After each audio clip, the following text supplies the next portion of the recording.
ও এটা এনেছো। Good morning. এখন বাজে সকাল কটা বাজে? ও পুরো 10টা 5। আমাদের 9:45টায় বেরোনোর কথা ছিল। 10টা থেকে 10টা থেকে 10:30টার মধ্যে ডক্টর দেখবে।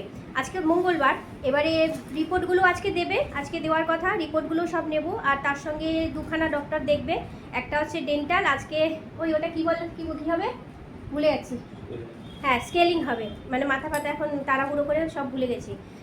একটা আমার দাঁতের আজকে পুরো স্কেলিং হবে।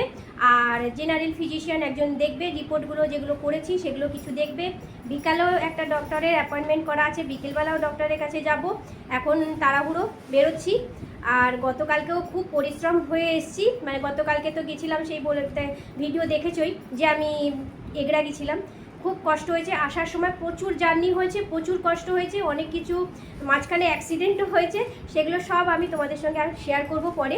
আর এখন তাড়াহুড়ো, আজকে দেরিও হয়ে গেছে, মানে কালকে তো একে পরিশ্রম করে এসেছি, তার উপর রাত্রিবেলা দুবার কারেন্ট চলে গেছে, ঘুম ঠিকঠাকও হয়নি, যার ফলে আজকে একটু দেরি হয়ে গেছে। রোজ 5টা 5:15টায় উঠি, আজকে উঠেছি 6:15 বেজে গেছে, 1 ঘন্টা লেট।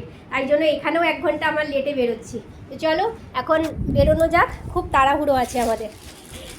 আর এগুলো তো সব আমার এগুলো রিপোর্ট কিছু আছে, ওই আগের দিন যে ডেন্টাল ডক্টর ওইগুলো আছে। আর প্লাস ওই যেটা প্রেসক্রিপশান, ওখান থেকে যেটা করা হয়েছিল, যেগুলো পরীক্ষা করা ছিল তার কাগজ, সব কিছু এর মধ্যে আছে। তো চলো এখন বেরোনো যাক।